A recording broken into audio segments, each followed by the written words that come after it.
अंजनीगर्भ संभूतं कपिन्द्रं सयोद्धं रामप्रेममाशुभ्यं अमुदरक्षे सर्वदा। श्री रामलाल महाप्रभु नमः। श्री चंद्रमोहन संजय नमः। श्री नित्यानंद सिद्धि नमः। महायोगी स्वामी अय्यप्पभक्त चैतन्य सद्गुरुवे नमः। सर्वे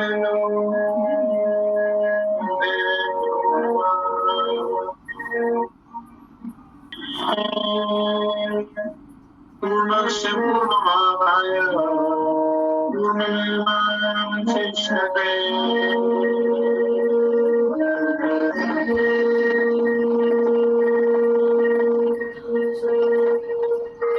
कर्ता करे न कर सके, कर्ता करे न कर सके, गुरु करे सो। सात दीप खंड में सदगुरु से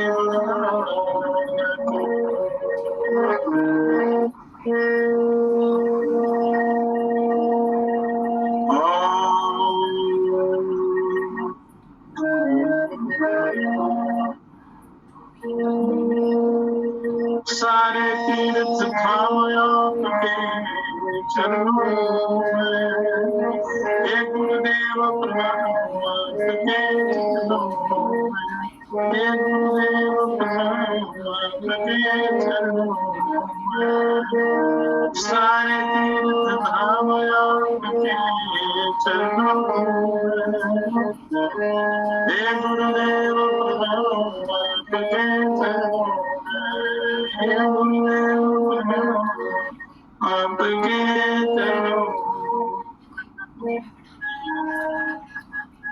हृदय में मानव लक्ष्मी शारदा माता में शारदा माता है। जो से बचने के बचने सिद्ध हो जाता है, वो सिद्ध हो जाता है। हे ब्रह्मा हे विष्णु हे शंकर भगवान राम के चरणों में हे गुरुदेव प्रणाम के चरणों में, हे गुरुदेव प्रणाम के चरणों।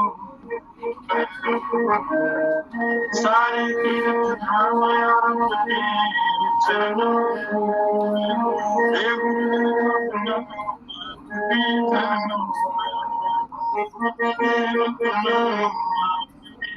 चरणों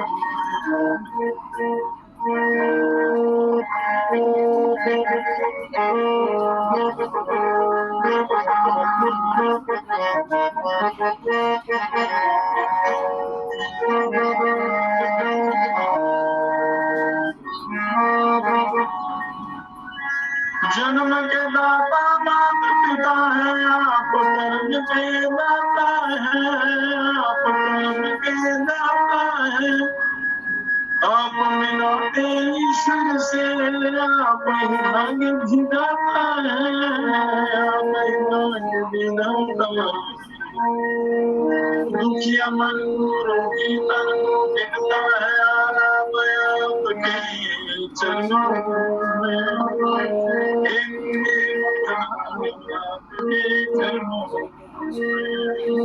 हे गुरुदेव प्रणाम चरणों।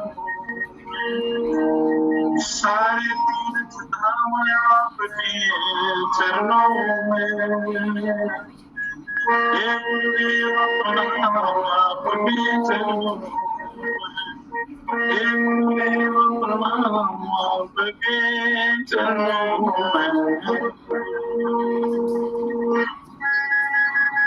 वेदन बंधना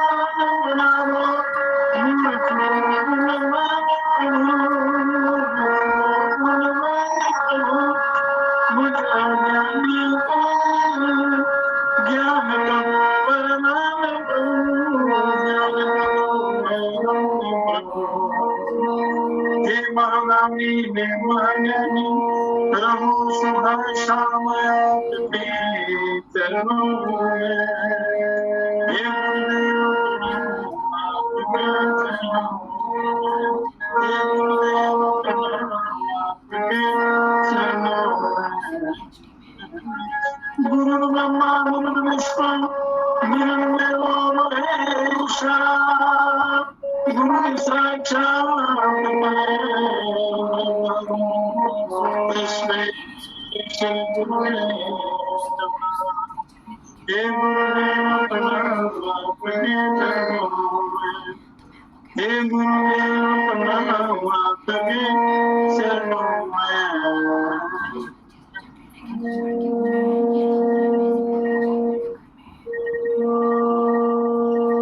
सारे तीर्थ धाम आपके चरणों में, गुरुदेव प्रणाम आपके चरण। हे गुरुदेव, ये जीवात्मा सदगुरुदेव से प्रार्थना करता है अपने कल्याण की, क्योंकि गुरुओं के चरणों में ही सारे तीर्थों का, गुरुओं के चरणों में प्रणाम करने से, ध्यान करने से सारे तीर्थों का फल, सारे देवताओं का की पूजा का फल प्राप्त हो जाता है। क्योंकि गुरु मार्गदर्शन करते हैं सही, इस जीव के उद्धार के लिए सच्चा मार्गदर्शन करते हैं और इसी जन्म में उस जीव का उद्धार हो जाता है यदि वो साधना करे तो। अगर आलस और प्रमाद में अपना जीवन बिताए तो फिर बड़ी भारी हानि हो जाती। इसलिए मनुष्य को चाहिए कि बड़ा सुनहरी अवसर मिला है, ये मनुष्य शरीर सारे वेदों शास्त्रों में, श्रुतियों में, स्मृतियों में, पुराणों में, उपनिषदों में यही बार बार कहा है कि ये मनुष्य जन्म अति दुर्लभ है और मिला है ईश्वर की कृपा से, तो हमें वो साधना कर लेनी चाहिए, अपना उद्धार कर लेना चाहिए, अन्यथा बड़ा भारी नुकसान हो जाता है।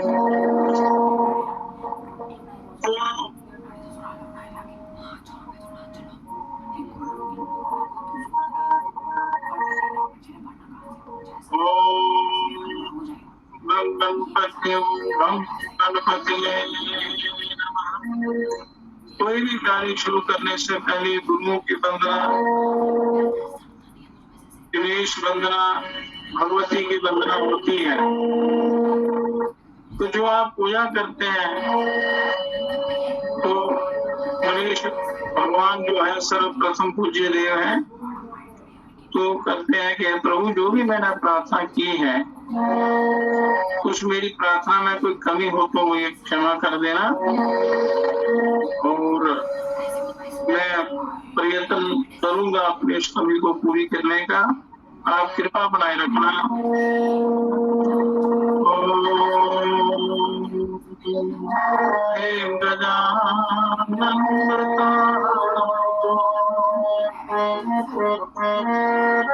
मेरी पूजा में कोई, मेरी सेवा में कोई कमी तो नहीं, कमी तो नहीं।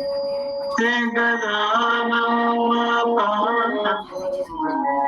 मुझको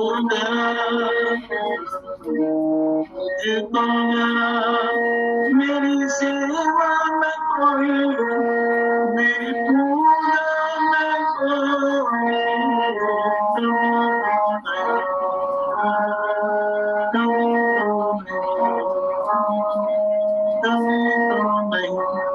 रिद्धि से रिद्धि के दाता बता दो जरा मेरी सेवा में कोई, मेरी पूजा में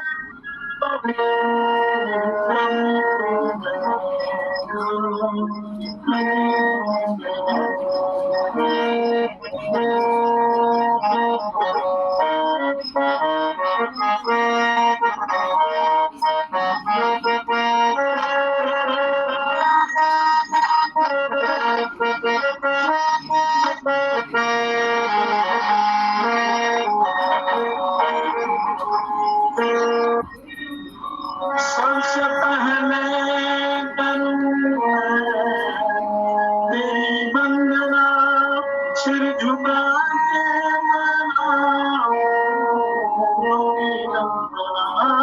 सबसे पहले तेरी वंदना सिर झुका के अपने करुणा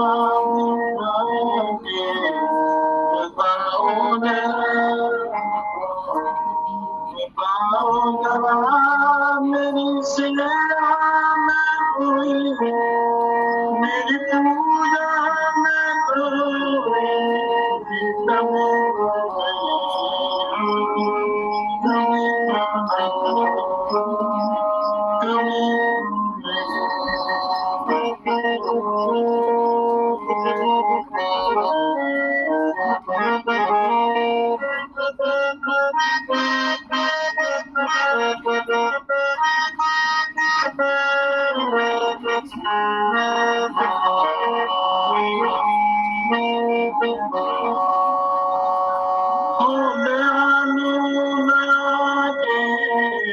सागर तुम सुख करता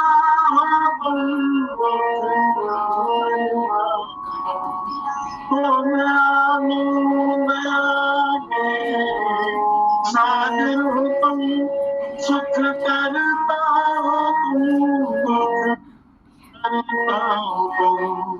कष्ट सारे बताओ जरा मेरी सेवा में कोई मेरी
मेरी सेवा मेरी पूजा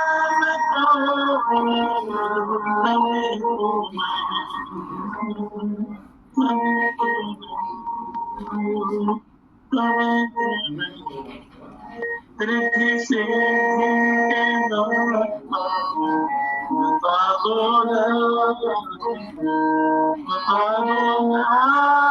मेरी पूजा मेरी सेवा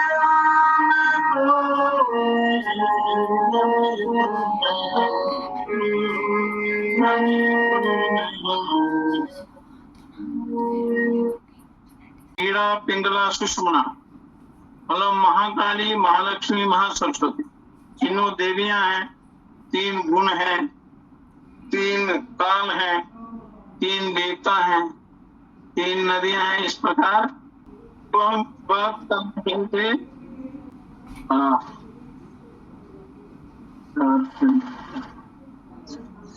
तो ईड़ा भगवती गंगा पिंगला जमुना नदी तयोर्मध्यम गता नाड़ी सुषुम्नाख्या सरस्वती सत्य हृदय ध्यानंजलि रागदेश माते यासनाति नाम सत्य सजाति सजाति परमागतिम के ईड़ा बायां स्वर ईड़ा कहा जाता है, ईड़ा नाड़ी कहते हैं इसको। दाएं स्वर को पिंगला और बीच वाला जो स्वर है उसको सुषुम्ना नाड़ी कहते हैं, यमुना नदी कहते हैं। तो कहते हैं कि जो हम श्वास लेते हैं, श्वास को भीतर लेते हैं, बाहर निकालते हैं, ये श्वास प्रश्वास जो चलता है शरीर में। हाकारो निर्गमे प्रोक्ता साकारेणम प्रवेशनम हकाराः शिवरूपेण साकाराः शक्तिरुच्यते।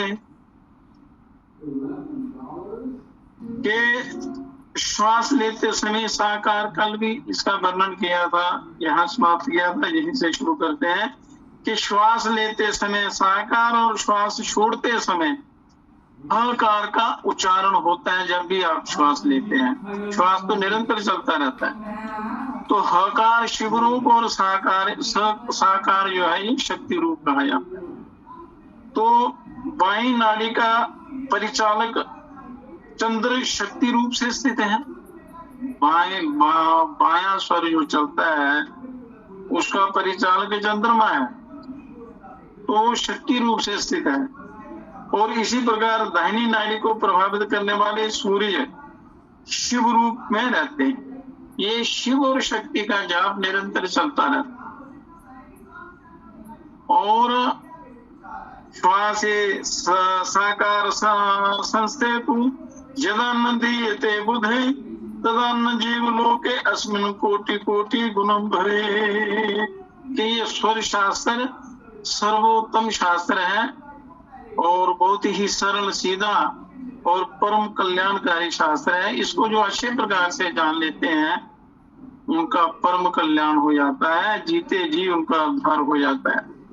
विद्वान लोगों द्वारा साकार युक्त बाएं स्वर में जो दान दिया जाता है कि बाएं स्वर में क्या करना चाहिए, दाएं स्वर में क्या करना चाहिए, उसका वर्णन करते हैं। और बाएं स्वर से में जो दान दिया जाता है उससे इस मृत्यु लोक में कोटि गुना फल प्राप्त होता है। और इस प्रकार एकाग्रचित और शांत होकर योगी को स्वर देखना चाहिए और सभी पदार्थों को सूर्य और चंद्र के अर्थात पिंगल और ईड़ा के मार्ग में देखना चाहिए। तो स्वर क्या, नासिक के आगे ये अंगुष्ठ या कोई उंगली रखना और फिर श्वास को बाहर फेंकना।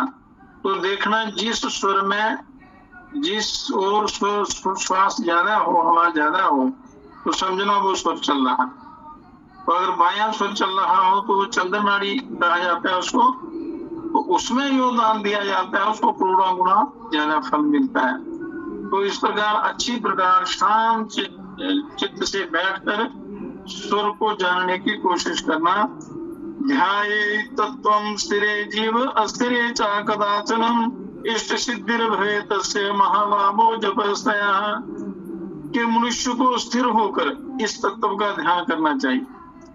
अस्थिर होकर कभी ध्यान ना करे। जब मन में कोई किसी प्रकार का कोई कष्ट हो, कोई अस्थिरता हो, तो ध्यान ना करें। ऐसा करने से स्थिर मनुष्य को इष्ट सिद्धि बहुत लाभ और विजय प्राप्त होती है। स्थिर चित्त होकर ध्यान करने से परम लाभ की प्राप्ति होती है और जो उद्देश्य होता है उसकी पूर्ति होती है। चंद्र सूर्य समाभ्यासम जय कुर्वन्ति यदा नरा अतीतानागत ज्ञानम तेषा हस्तगतम भवेत।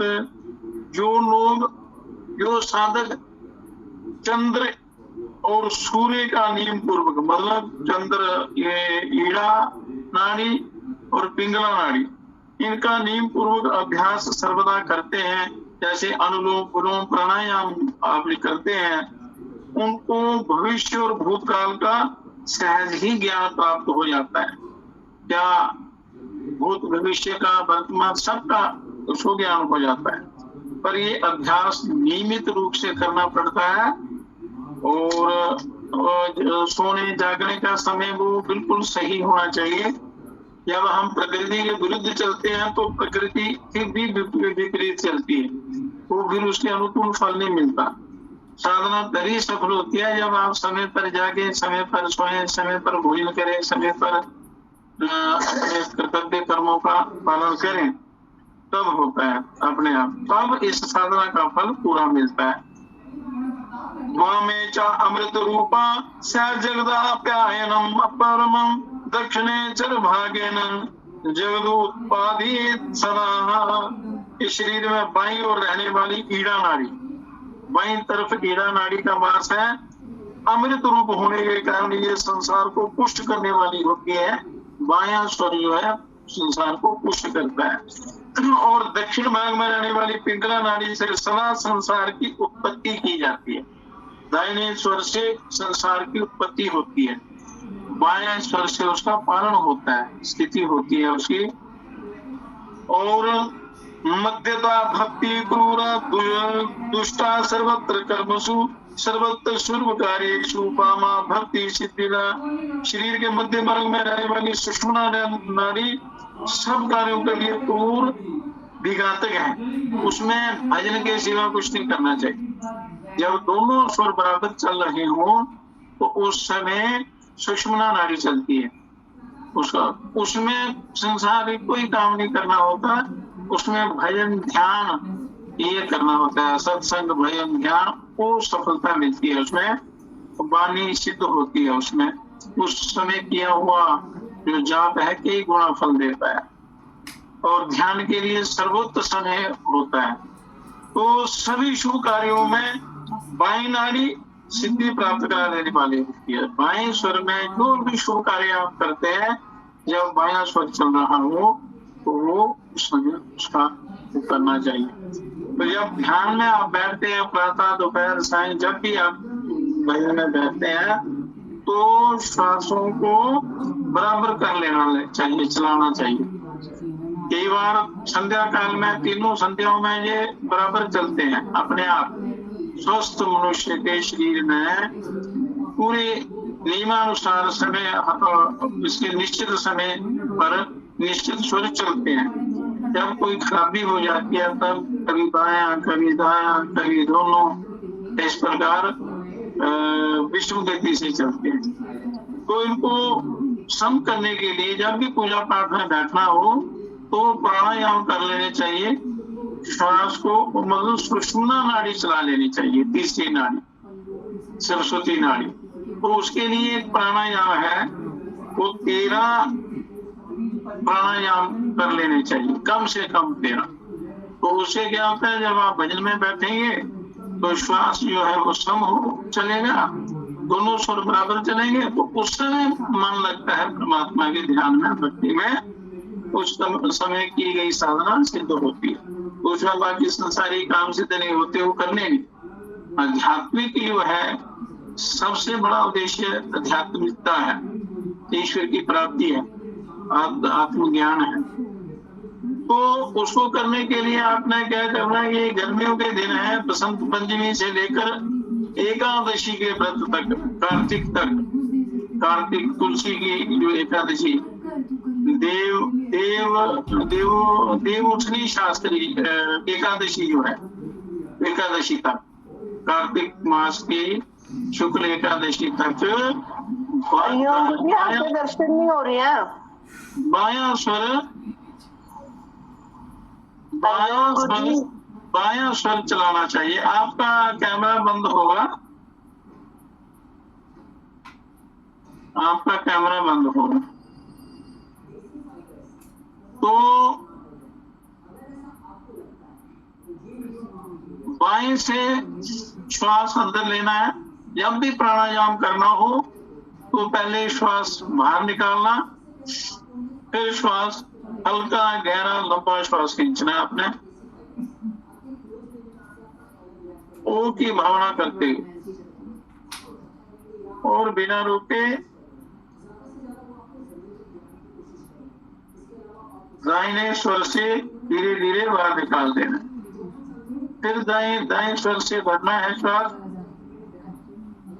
पूरा करना है और बाएं से करिए चल।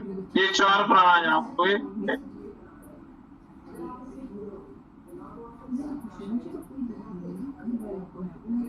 फिर बाएं से श्वास लेना, दाएं से निकालना, फिर तीसरी बार बाएं से लेना, दाएं से निकालना। ये 3 बार बाएं से श्वास निकालना और 3 बार दाहिने स्वर से।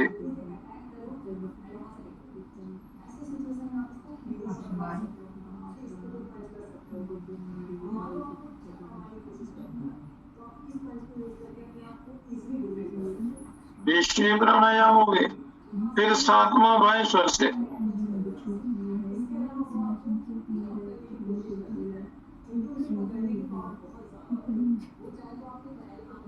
8वां भी बाएं स्वर से। 9वां भी बाएं दाहिनी ओर से श्वास भरकर दाएं से निकाल देना। फिर 3 बार दाएं से।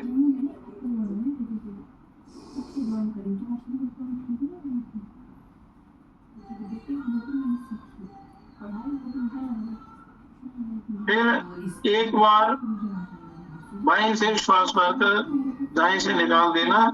ये कम से कम 13 प्राणायाम करने चाहिए पूजा और ध्यान में बैठने से पहले। तो इससे श्वास जो है वो बराबर चलता है, स्वर बराबर चलते हैं और ध्यान में बड़ी सहायता मिलती है इनसे। तो इसलिए ये प्रतिदिन आप करें। उसके बाद अनेक प्राणायाम है, तो अपनी आवश्यकता के अनुसार प्राणायाम करें। तो वो भी युक्ति गुरुओं से सीख कर ही करना चाहिए। अब कहते हैं निर्गमे तु शुभा भामा प्रवेशे दक्षिणा शुभा चंद्रासमा सुविगेयो रविस्तु विश्वासना। ये बाहर जाते समय, जब घर से आप बाहर निकलते हैं, आपके पास पंचांग नहीं है, कोई साधन भी नहीं है आपको मुहूर्त देखने का, तो क्या करना, बाहर जाते समय बाईं नाड़ी पीड़ा शुरू होती है। जब बायां स्वर चले तो आपने बाहर निकलना है, बायां पांव आगे निकालना है, घर के दरवाजे से बाहर बायां पांव। लौटते या प्रवेश करते समय दाहिनी पिंगला शुभ कही जाती है। जब अंदर वापस आना है तो दाहिना स्वर चल रहा हो तो अंदर प्रवेश करना चाहिए।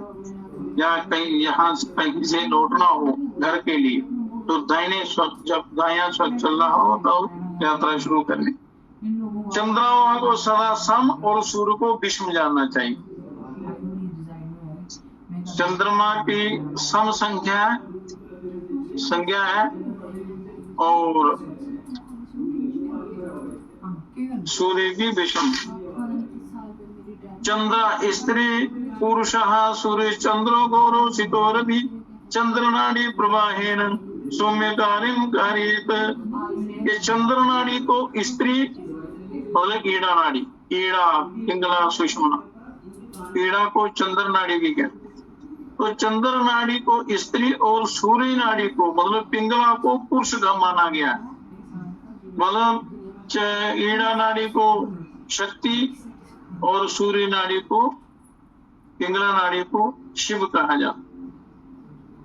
तो चंद्र नाड़ी का रंग सफेद और सूर्य नाड़ी का रंग काला है। इसका वर्ण काला है, चंद्रमा का सफेद है। तो इसलिए चंद्र नाड़ी के प्रवाह के समय ही शुभ कार्यों को करना अच्छा होता है, क्योंकि उसका वर्ण सफेद है। सफेद सब कार्यों में शुभ होता है। जैसे ग्रहों में चंद्रवार सब कार्यों के लिए उत्तम माना जाता है, उसी प्रकार ये चंद्र स्वर भी उत्तम माना जाता है। अब कहते हैं सूर्य नाड़ी प्रवाहेन रौद्र कर्मणि कार्येत सुषुम्नाया प्रवाहेन मुक्ति फलानि च। ये सूर्य नाड़ी के प्रवाह के समय क्रूर कार्यों को करना चाहिए। जब दाहिना स्वर चले तो ये भारी काम है, क्रूर काम है, वो करने चाहिए। सुषुम्ना नाड़ी के प्रवाह के समय भोग और मोक्षदायक कार्य करना अच्छा है। तो उसमें मोक्ष के जो उपाय हैं वो करना ठीक रहते हैं। आदो चंद्रा सिदे पक्षे भास्करो ही सिदे तरे प्रतिपदो दिनान्याहु स्त्रीणी त्रीणी कृतो दे। ये महीने के शुक्ल पक्ष में जब शुक्ल पक्ष आता है तो इसका ये ध्यान रखना है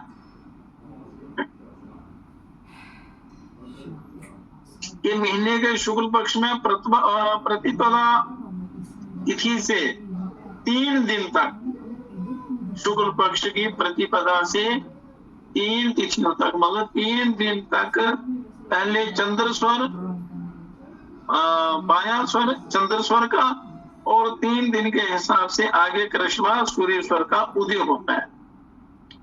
पहले चंद्र स्वर का उदय होता है 3 दिन सूर्योदय के समय, और दूसरे 3 दिन में सूर्य स्वर चलता है।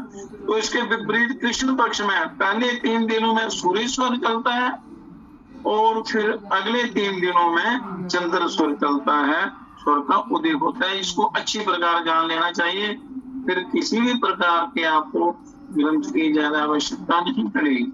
इसका ज्ञान होगा तो फिर आप अपने आप में बड़े महान विद्वान बन जाएंगे और अपने कार्यों को सिद्ध कर सकते हैं। कहते हैं सार्धि घटिके शुक्ले कृष्णे शशि रवि बहते का दिने यथा षष्ठी घटी क्रमात, के शुक्ल पक्ष में सूर्योदय से लेकर 2:30 घड़ी तक चंद्र स्वर का उदय होता है। 2:30 घड़ी के हिसाब से ये स्वर चलते हैं। कृष्ण पक्ष में उसी प्रकार पहले 2:30 घड़ी सूर्य स्वर का उदय होता है। एक ही दिन में उक्त प्रकार से 2:30 घड़ी के हिसाब से चंद्र और सूर्य स्वर चलते हैं। 2:30 घड़ी के हिसाब, बड़ा गहरा ज्ञान है और इसका प्रत्यक्ष लाभ मिलता है इसके अनुसार चलने से। कहते हैं वही युस्त घटी मध्य पंचतत्वानि निर्दिशेत प्रतिपत्तो दिना विपरीतो विवर्जेत, तो उन घड़ियों के बीच में 5 तत्व प्रवाहित होते हैं। 2:30 घड़ियों में, उन घड़ियों में 5 तत्व जो हैं वो बहते हैं। पहले कहे गए नियम के अनुसार चंद्र स्वर और सूर्य स्वर प्रभावित हो तो कार्यों को प्रारंभ करे, और विपरीत प्रवाह हो तो कार्यों को प्रारंभ ना करे। तो ये अच्छी प्रकार इसका ज्ञान प्राप्त कर लेना चाहिए, बार बार इसका स्वाध्याय करके। अब कहते हैं शुक्ल पक्षे भवे द्वामा कृष्ण पक्षे जो दक्षिणा जानिया प्रतिपूर्वम योगी तदत्त मानसा। शुक्ल पक्ष की प्रतिपदा को प्रारंभ बाई नाड़ी, शुक्ल पक्ष की प्रतिपदा को प्रारंभ बाई नाड़ी के, और कृष्ण पक्ष की प्रतिपदा को पहले दक्षिण नाड़ी के प्रवाह की को एकाग्रचित होकर योगी जाने। एकाग्रचित होकर इसको जानना है कि कौन सा स्वर चल रहा है। शुक्ल पक्ष की प्रतिपदा को कौन सा स्वर चलना चाहिए और उस समय कौन सा चल रहा है। अगर अपने निश्चित समय पर, नियत समय पर वो स्वर चलता है तो समझना तो उस समय कार्य करना चाहिए। विपरीत स्वर में विपरीत कार्य नहीं करना चाहिए। अर्थात समय समय पर चंद्र और सूर्य के प्रभाव को योगियों को जानना चाहिए, साधकों को जानना चाहिए, या जो जिज्ञासु हैं उनको जानना चाहिए। बहुत ही गहरा और परमोत्तम ज्ञान है मनुष्य के कल्याण के लिए। कहते हैं शशांक के बार्ये रात्रो दिवा बार्ये भास्करम इत्यभ्यासरतो नित्यं स योगी इत्यभ्यासरतो नित्यं स योगी नात्र संशय। ये बुद्धिमान व्यक्ति रात को चंद्र स्वर को कभी भी ना प्रवाहित करे। चंद्र स्वर दिन को चले तो वो कल्याणकारी होता है, और रात्रि को चंद्र स्वर चले तो उसमें कोई कार्य ना करे।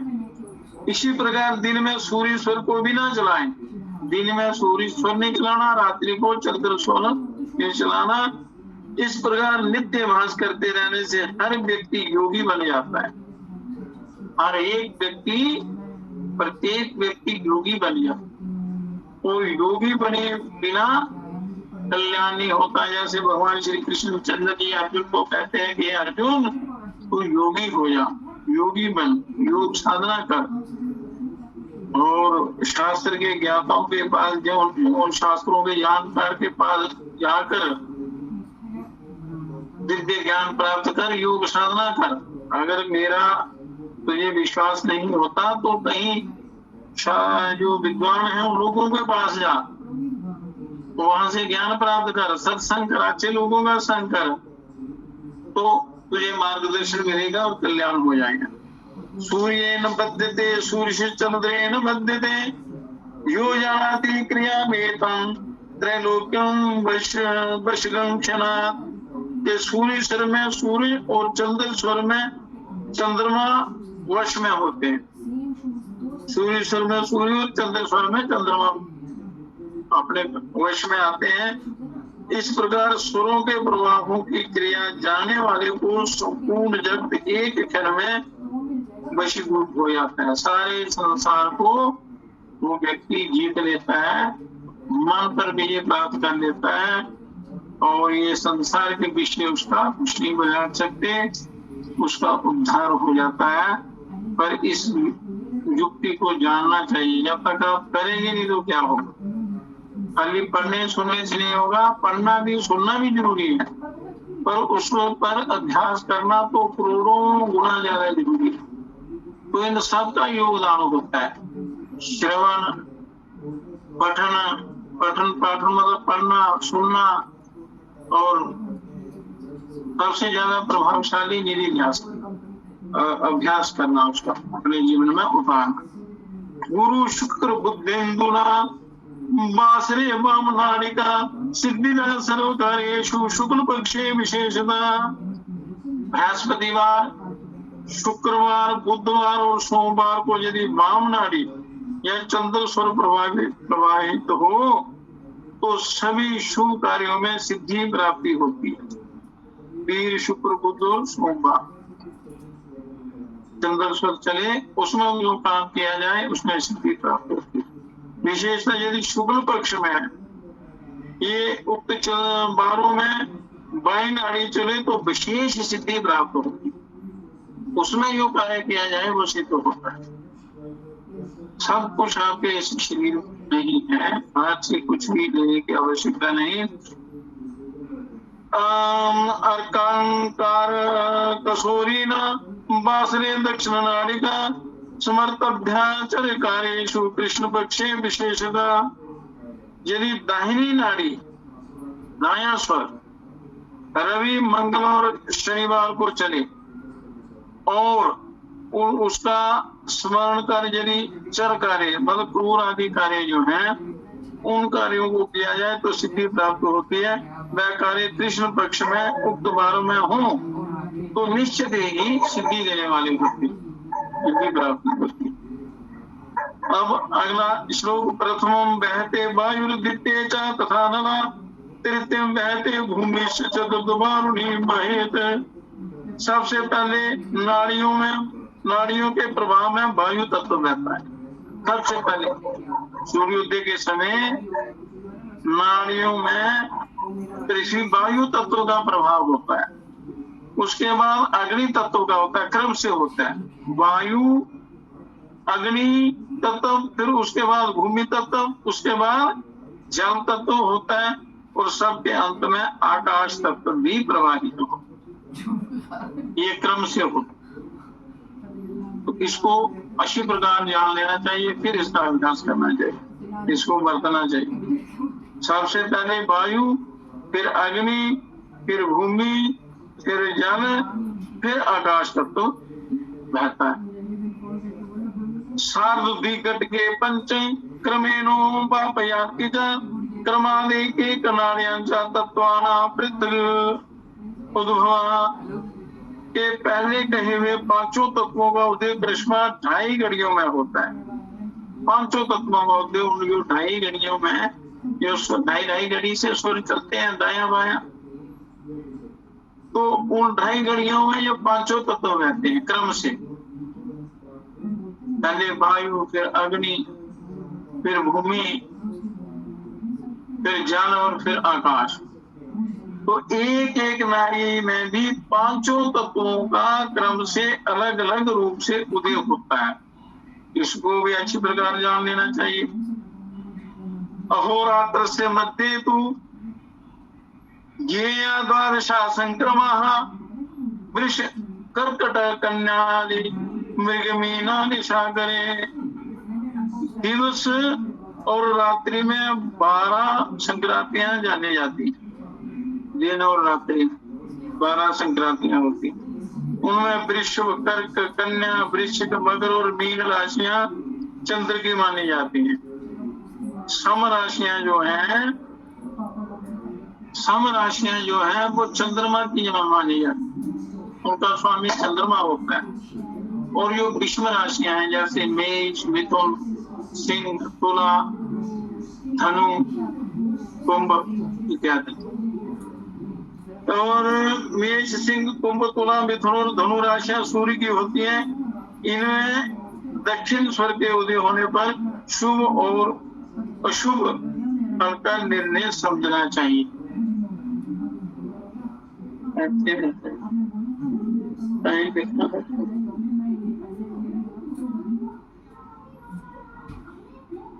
तो सम राशियों के स्वामी चंद्रमा, विषम राशियों के स्वामी सूर्य होते हैं। तिष्ठेत पूर्वोत्तरे चंद्रो भानु पश्चिम दक्षिणे दशनाड़्या प्रसारेतु ना गच्छेधाम पश्चिमे। चंद्रमा सूर्य और चंद्रमा पूर्व और उत्तर दिशा में और सूर्य पश्चिम तथा दक्षिण दिशा में रहता है। और इसलिए दाहिना स्वर अथवा दक्षिण नाड़ी चलने पर पश्चिम और दक्षिण दिशा की ओर यात्रा नहीं करनी चाहिए। कौन से स्वर में कहाँ यात्रा करनी चाहिए इसका वर्णन कर रहे हैं। वामाचारा प्रवाहेतु न गच्छेत् पूर्वोत्तरे परिपंथी वयं तस्य गतो असो न निवर्तते। कहते हैं कि बाई नाड़ी के प्रवाह के समय पूर्व और उत्तर दिशा को यात्रा नहीं करनी चाहिए। और दक्षिण स्वर चलने में दक्षिण और पश्चिम में कभी नहीं जाना चाहिए। यदि कोई यात्रा करता है तो उसे शत्रु का भय होता है। शत्रु के भय से युक्त होने पर भी मैं कभी लौटता नहीं, वापस नहीं। तत्र तन्मात्र गंतव्यं बुद्धे सर्वहितैषिभिः तदा तत्र तु संयाते मृत्युरेव न संशयः। इसलिए सब प्रकार के विद्वानों ने उक्त प्रकार की यात्राएं कभी नहीं करनी चाहिए ऐसा कहा है, जो वर्णन किया है। इसको अच्छी प्रकार समझ लेना चाहिए। जब भी कहीं जाना हो तो स्वर को ले चल जाए और मुहूर्त जरूर देखना चाहिए। अगर मुहूर्त ना कोई साधन पड़े तो ये स्वर को देख कर जाना चाहिए, ये तो पक्के होते हैं।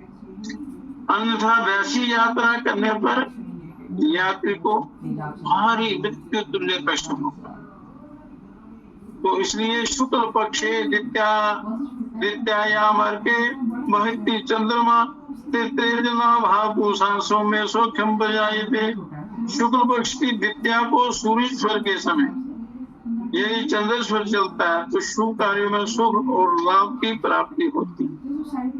और जिस दिन सूर्योदय के समय सूर्य स्वर और चंद्रोदय के समय चंद्र स्वर चलता है उस दिन रात में किए गए कार्य सिद्ध होते हैं। तो इस प्रकार इनको अच्छी प्रकार जान लेना चाहिए। अब अंतिम श्लोक है। चंद्र काले जहाँ सूर्य चंद्रोदय भवेत् उद्वेगा काल कलहो हानि शुभम सर्वम निवायेत। के सूर्योदय के समय चंद्र स्वर और चंद्रोदय के समय सूर्य स्वर चलता हो तो उस समय कला हानि अथवा दुख आदि होते हैं। इस समय शुभ कर्म नहीं करने चाहिए। सूर्य प्रवाहे प्रवदन्ति विज्ञानम हे गम्यस्य तु निश्चयेन श्वासेन युक्तस्य तुषितर्षणे प्रवाह काले फलमन्यथा स्यात्। ये विद्वान कहते हैं कि सूर्य स्वर के प्रवाह के समय सूक्ष्म तत्व और कठिन विषय का भी ज्ञान अवश्य ही प्राप्त होता है। तो उसके विपरीत चंद्र स्वर के प्रवाह के समय उक्त विषयों का ज्ञान नहीं होता। इस प्रकार इन स्वरों को अच्छी प्रकार जान लेना चाहिए। इसका ज्ञान प्राप्त करके फिर अपना जो है जीवन चलाना चाहिए। अब विपरीत स्वर प्रकरणम ये इसकी कथा कल करेंगे।